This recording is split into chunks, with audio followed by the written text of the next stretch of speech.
Welcome to Luca is a Billionaire, where the only thing I invest in is your answers.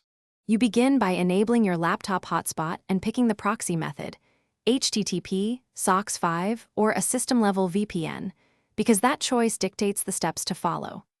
Once done, open network settings and turn on mobile hotspot or internet sharing. Make sure to set a secure SSID and password.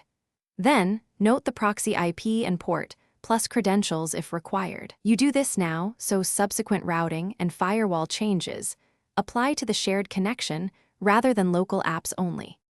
Now you route traffic from the hotspot adapter through the proxy.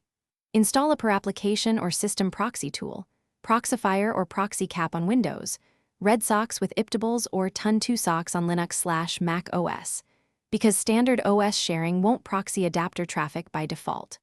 Once configured, create rules that bind the hotspot interface to the proxy, include DNS handling to prevent leaks, and exclude local LAN addresses if necessary. Finally, test with a device on the hotspot using an IP check site or curl to verify traffic exits via the proxy.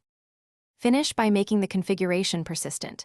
Enable the proxy routing service at startup and save connection profiles so you can reuse them. Monitor performance. High latency or dropped packets may mean you need SOCKS 5 or a VPN instead, because not all proxies handle DNS or UDP well.